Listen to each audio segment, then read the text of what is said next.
Adedamola has many friends and many nicknames. People call me Dam Dam, and the people closest-ish to me call me Damsel. Some people call me Rubber Dam, which is a thing that we use in dentistry. Some people call me Dams. My mother calls me DM. Her full name is Adedamola Adedeji, and we're calling her Damola, the name most people call her. Damola was born in Lagos, Nigeria, and is 28 years old. She's been working as a dentist at a private clinic since she graduated from university 2 years ago. She loves her job and the people she works with. One time I had to do an extraction for a younger child. And then when she was done, she gave me a big hug. And then her mom joined the hug. So it was like this nice group hug. And I was happy. Damola is also paid well. So on the surface, it looks like she's got a great life. But as our reporter Mo Isu found out, looks can be deceiving. Do you feel like you are where you're supposed to be in life right now, at the age that you are? That's a very heavy question. Damola says she can't afford her life anymore. Nigeria's cost of living is high and getting higher. The economy has been in a downward spiral for the past 2 decades. I woke up this morning and they've paid me salary. Now, you might wonder, am I not supposed to be happy? No, I'm not.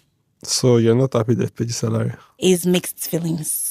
Mixed because of what's happened since Bola Ahmed Tinubu was elected president last year. Petrol has gone up 500%.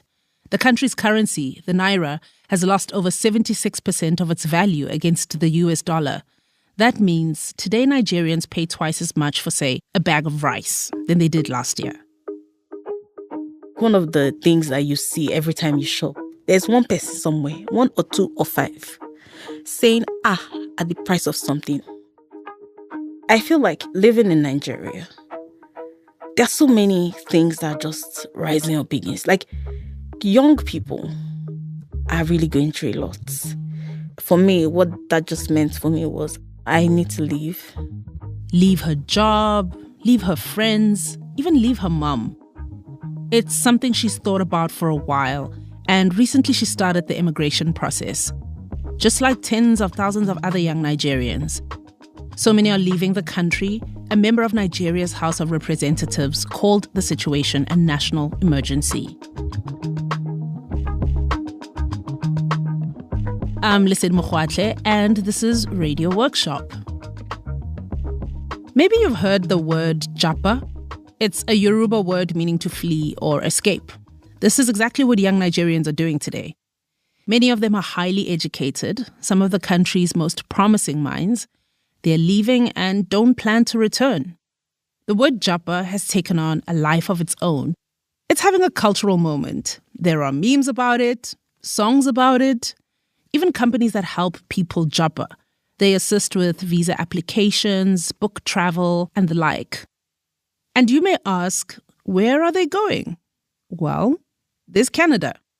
22,000 Nigerians migrated to Canada through the Permanent Resident Program in 2022, an increase of 7,000 from the previous year. The UK is another popular destination, with a visa program that draws those with skills in fields like engineering, medicine, and science. Of course, there are many young people still in Nigeria. Over 100 million Nigerians are below 35.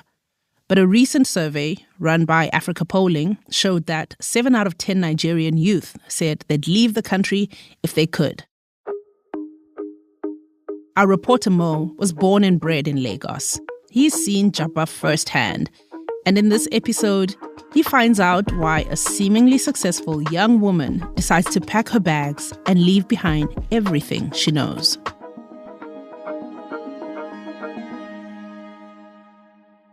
Let's talk about your childhood a little bit. Like, where did you grow up in Lagos? What was growing up like for you?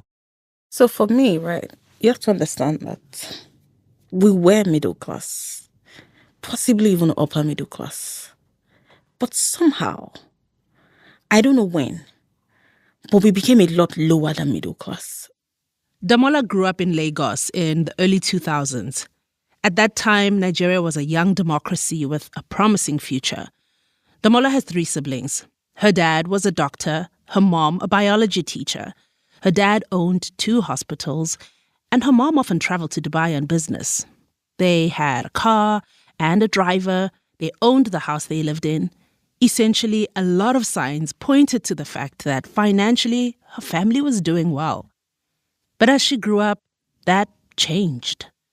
Nigeria changed. Nigeria was so beautiful. Everything was so easy. There was electricity. We have pipe-borne water from government. That's Damola's mum, Mrs. Taibat Adedeji, remembering what Nigeria was like growing up in the 70s. But these days, Damola's Nigeria doesn't have stable electricity or a functioning central water supply. Young Nigerians like Damola have to make their own plan.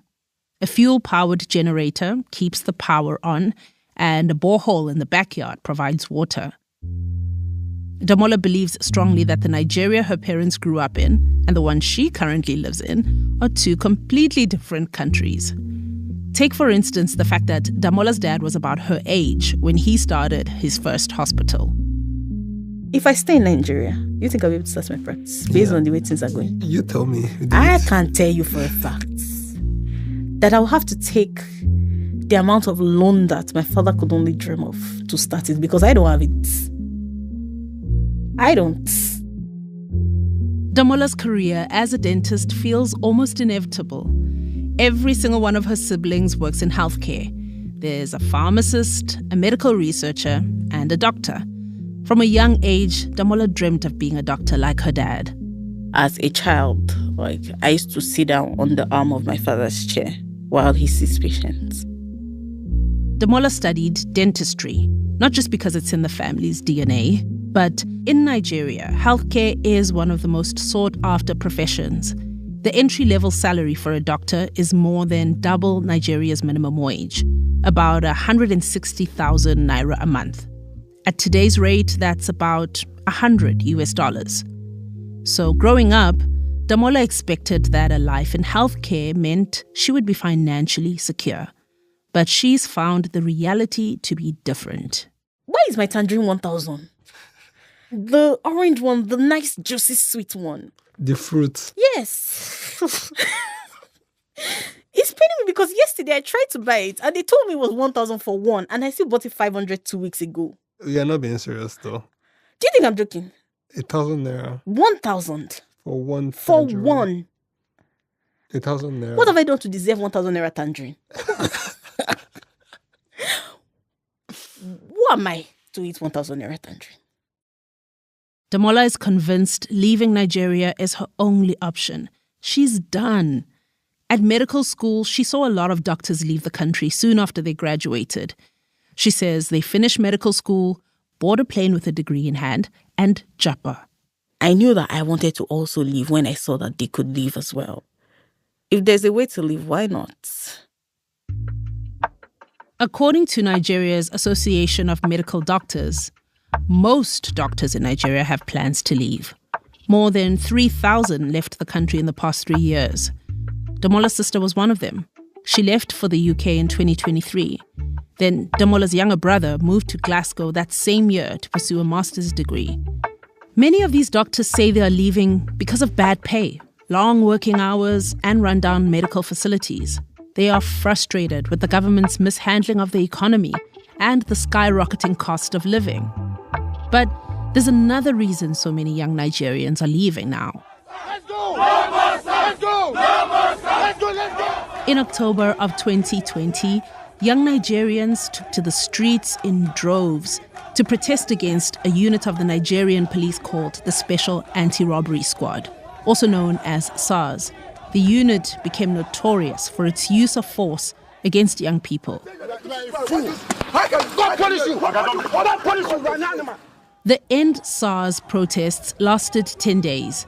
It was the largest revolt in Nigeria since its return to democracy in 1999. For many of the protesters, it was a moment of hope. Change could happen. But the protests did not end in change. They ended in violence. See, they are releasing fire.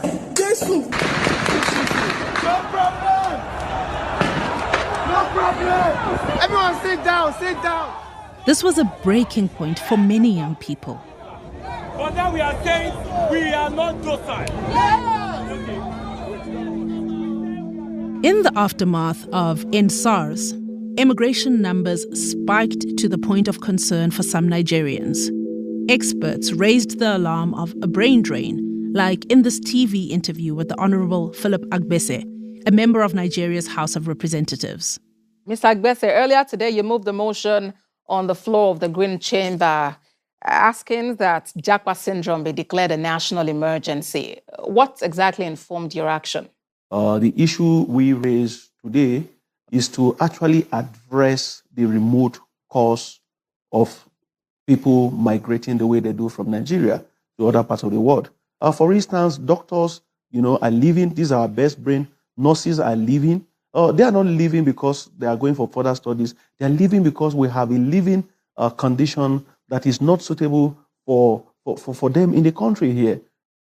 While some lawmakers are trying to find ways to keep young people from leaving, for others, well, it's more complicated. We can't hold anybody back, honestly.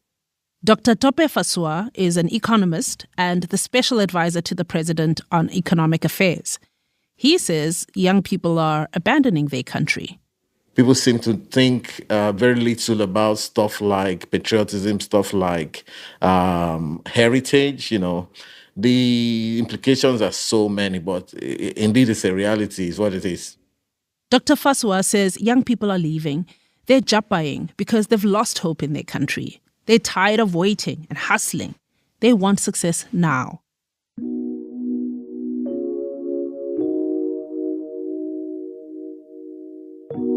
For Damola, the reasons to leave just kept stacking up.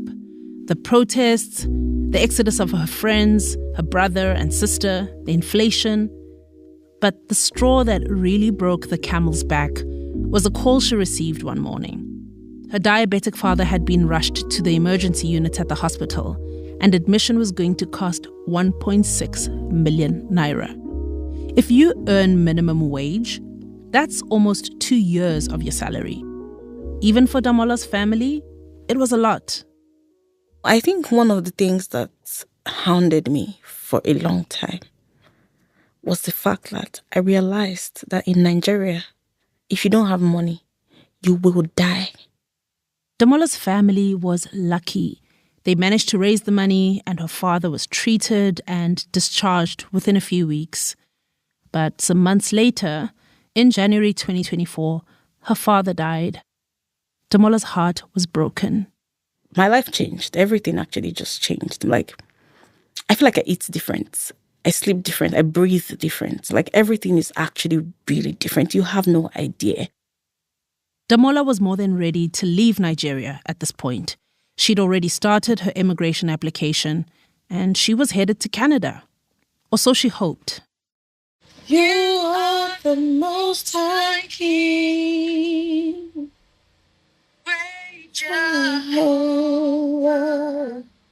Damola is on the phone with a friend, praying for her immigration application to come through. Before deciding on Canada, Damola considered a few options. She could go to the UK to earn a master's degree or take a licensing exam to practice dentistry in a different country. But these options cost a lot, and Damola couldn't afford it. Canada is a popular choice for Nigerians. The path to citizenship is pretty straightforward. Damola chose the Express Entry Program for skilled immigrants. It's a visa that would grant her permanent residency status, and it wouldn't require much from her since she's a qualified medical worker. All she had to do was write an English language exam and get her university degree evaluated. Those two things are all you need to enter the pool. Then you enter the pool and swim. Your life depends on it. Then Damola filled in a form on the Canadian immigration website. After that, you wait. Wait and pray for more than 6 months. I've been waiting. I'm still waiting. How do you feel to be waiting? I hate it. Yeah. I don't like it. While she waited, Damola started sharing her plan to move with her friends and co-workers. So for me, as the clinical director, it's a bittersweet feeling, right? That's Damola's boss, Dr. Aisha Tayo Adewale. She's lost 2 dentists to Japa in the past year alone. Damola's the third. There's a fourth on the horizon. I love my dentists now, and the fact that, they're leaving, I have to start the recruitment process, you don't have that stability. But at the same time, I'm not blind. I can see what is going on in the economy. I can see what is going on in the environment. And I can't be selfish and say, oh, they shouldn't japa. Japa has become a drain on the doctor's business. She's constantly losing employees. In the last 4 years, she's had a complete turnover of staff. I'll tell you that medical school, dental school in Nigeria is cheap. It's cheap. I would tell you for free. The government is doing a fantastic job doing that. But guess what's happening? It just seems like they're training people for free. Once they are done, they're out. In 2022, Nigerian lawmakers proposed a bill to withhold issuing medical licenses to new doctors until they had worked for 5 years in the country. Not having a license means a physician can't easily immigrate. But this was met with protests from the Nigerian Medical Association. It's still being debated. In the meantime, young Nigerians keep trying to leave.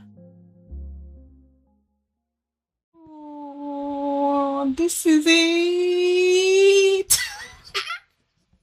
It's been 9 months since Damola took the first steps towards Canada when she wrote her English proficiency exam. 6 months since her father died.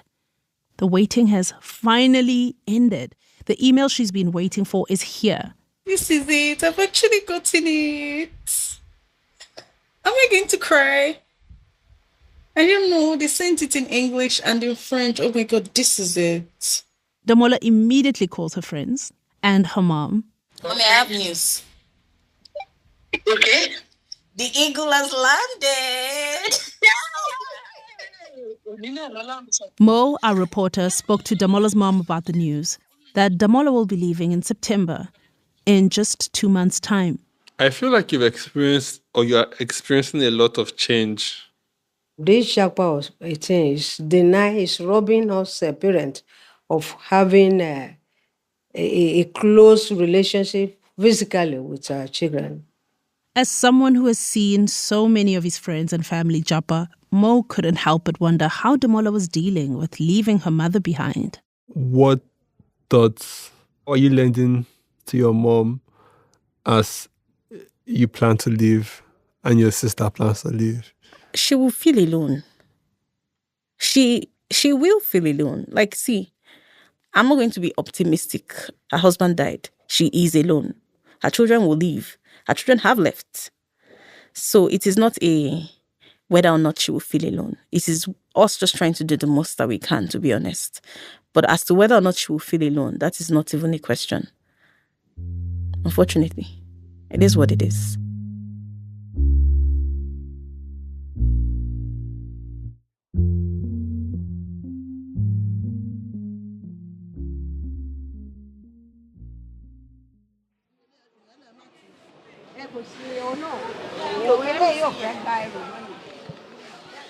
Murtala Mohammed International Airport in Lagos is always busy.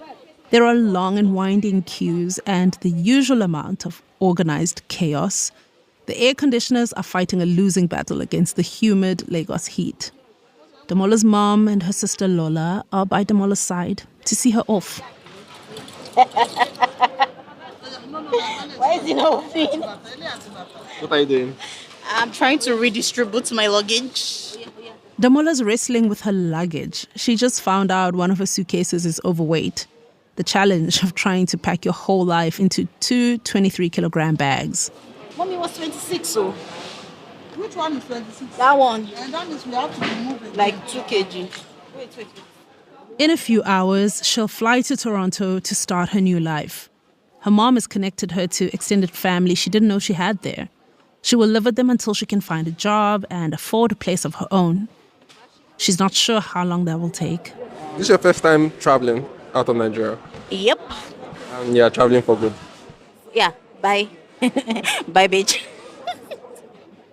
It's the 29th of September. Damola says she can't help but notice she's leaving 2 days before Nigeria's Independence Day on October 1st. It feels like the perfect fuck you. Yeah, that's what it feels like. I was thinking about it. Independence Day, I'll be being independent in another man's land. Shalom. After she redistributes her luggage, Damola walks to the check-in desk with her mom and sister. Thank you. Then Damola makes her way to security, and her mom slowly walks out of the airport with Lola, the last of Damola's siblings left in Nigeria. She's 31 years old and works as a pharmacist. Lola checks her email every day, waiting to hear about her visa.